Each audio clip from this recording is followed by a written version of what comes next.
Rode the 250RR. Wow, it vibrates like a 125. That counterbalancer really just, it's incredible. I mean, it felt like 125. It's hard to get a good ride out here. It's been raining all night, so it's real slick. There's roots and rocks and water everywhere. I'm not used to that, but it felt closer to the 200 for me. Just no vibration. It's crazy. So we're gonna jump on the 300 now and see how it goes.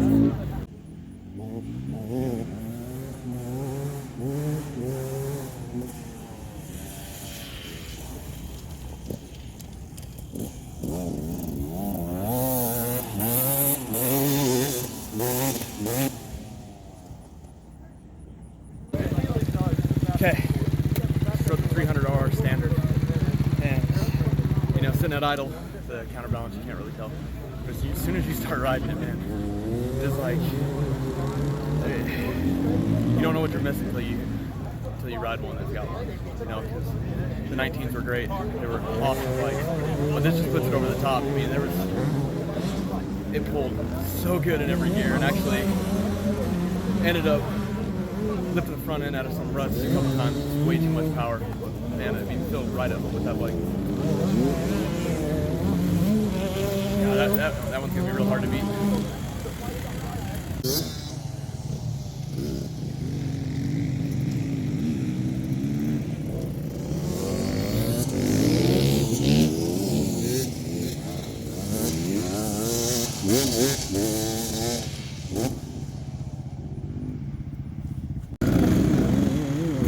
Race model. You know, I say I'm a big fan of the 250s over the 300s, and unfortunately we only have the 300 and 350 race models here today.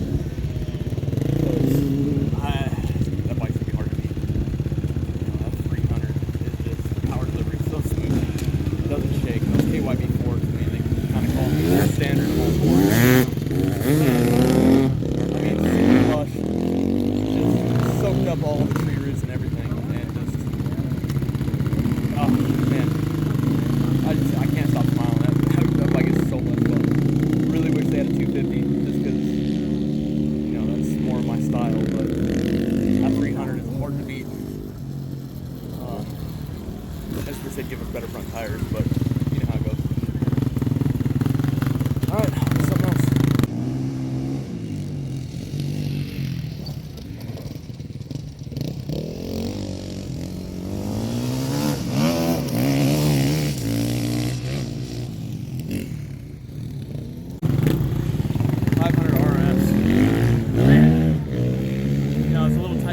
Out here, but the whole bike felt incredibly awesome. I mean, the new design of changing that center of gravity, that bike felt planted everywhere.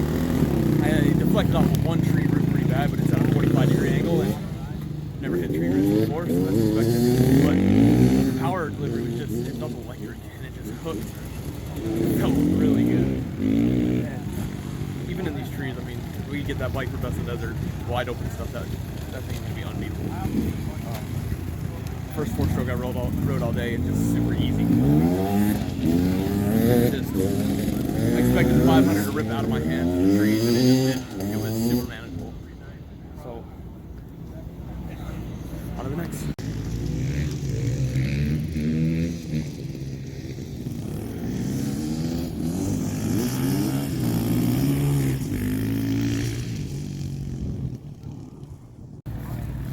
Okay.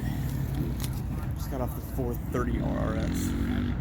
The bike surprises me each year has gotten better from when we first started. I'm really riding them in 15.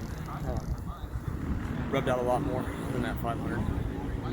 Suspension's still super plush. I mean, surprisingly out here, you know, the bike just soaks everything up. You can't even feel it. tree roots or rocks. Pretty happy at how far Sachs has come in the last 7 years. But you know, it goes good out here. It's really hard trying to ride these big boards out in the trees and really get on them. I mean, they make it, but you're definitely revving them out, just trying to get them to move and stay in the RPM without dying. But it is tight, it is wet, and it's rocky everywhere. I'm not mad at it. The guys that we sell them to absolutely love them. I was telling them to go for 500 instead, but the guys that do them love them. I can see why. It's got its own personality for that kind of stuff.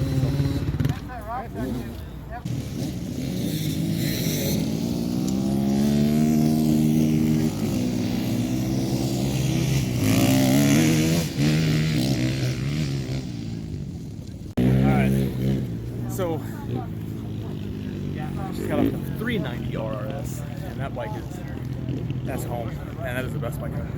You know, I've raced that bike all year this year. Mine was a 16 that I borrowed from Roy, and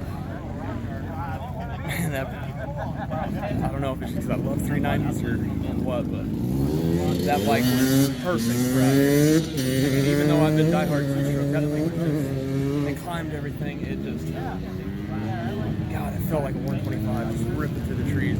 So much fun. I mean, that's so far of the day, that is my favorite bike. And I really, really want to try it with the KYB boards, because that race model, it's got all the power you need.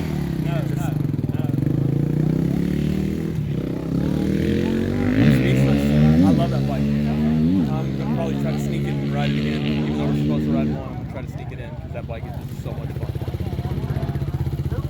Okay.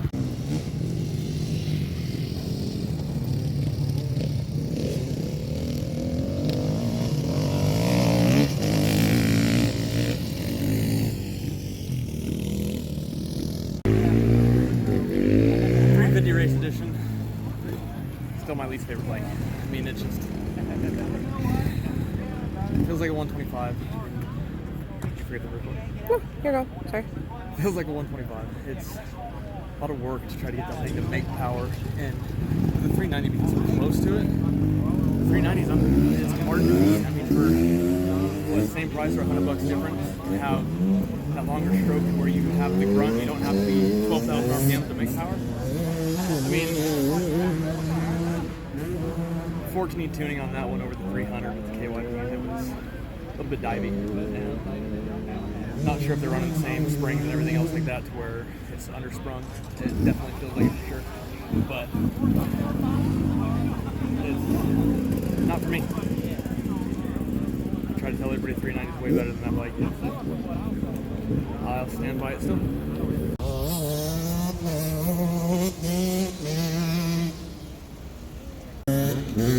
125 RR. I don't think I've been closer to crashing all day than on that bike. I'm way too old for 125. It seemed like it was almost too light. I blew a turn right here because I couldn't get the damn thing to stop. Fast, fun, a lot of work, and then I hit a tree root out there and got the whole bike completely sideways. It was a little bit too light for me. So definitely for a kid growing up and coming out of the 80s, still 125 is the best thing you could ever get. But when you're 30, it's rough. I'd opt for the 200 for sure. So, all right. Just got off the 200 RR, and the only issue I had with it was it looked like somebody had turned the air screw in. It was only a turn out, and they're supposed to be about a turn and a half to 2 turns. So it was a little bit boggy off the bottom. So we ran in here and changed it, and now it's actually running the way it's supposed to. It is humid out here, but I mean, just overall such a fun bike. I mean, it's so much better than the 125. I mean, the 125 is good for the kids, teach them corner speed, everything else like that. But if the 250 is too much for you and you just want to go have some fun, that 200 is insanely light. It's super nimble. I mean, it's a tough choice. I still think my favorite bike's the 390, and then the 200 second for sure. It is easy and so much fun. I mean, you got that bottom end of a 250, but then you got the top end of a 125 to where it's just super light, nimble, and just will ride up anything. So we got the cross trainer up next. So we'll see how that goes.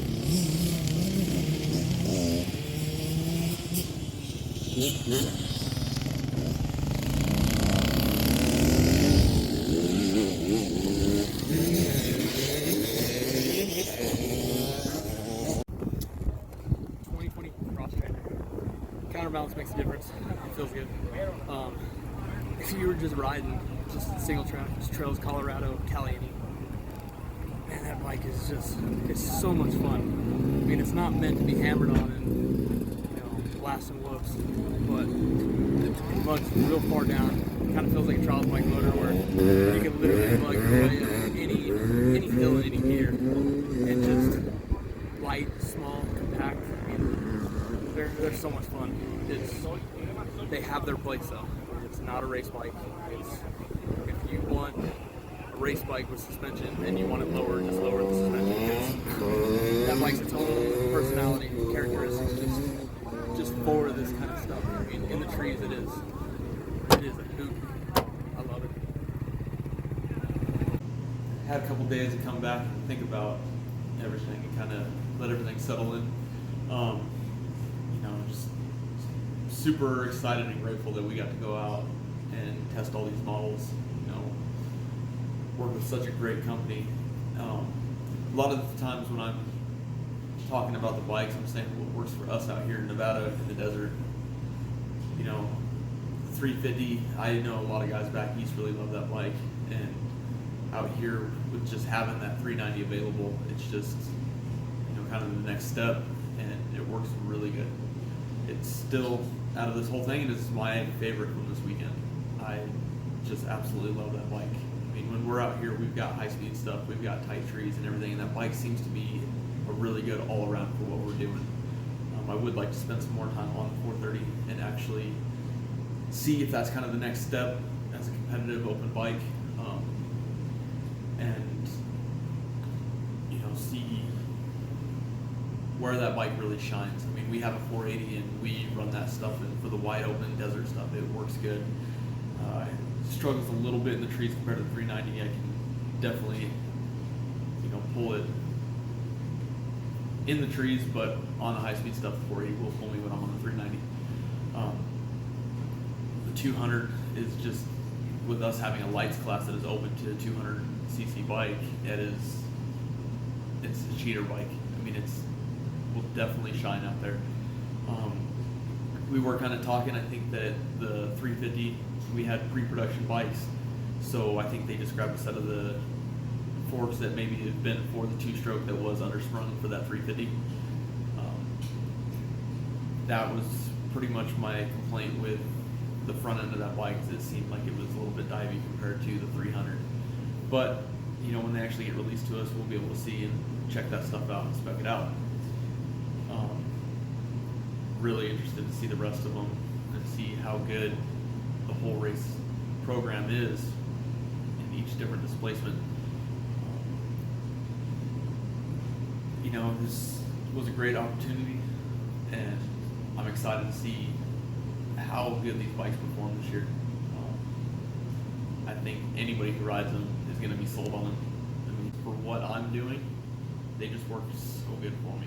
Having that 6-speed transmission to where we can run it out in Nelson Hills and then go out and tap out at 103 when we're racing, it's an easy choice for me. I don't know. I'm excited, and it's going to be a good one. 2020s are rolling out. We are looking at the end of November that we should start seeing all the race models and the street legal dual sports. I do have a 2020 300RR on the floor right now at the shop, and 250s are going to be released here pretty soon. I mean, they're rolling in quick and faster than last year, so I think it's going to be a sellout year. I'm really excited for this.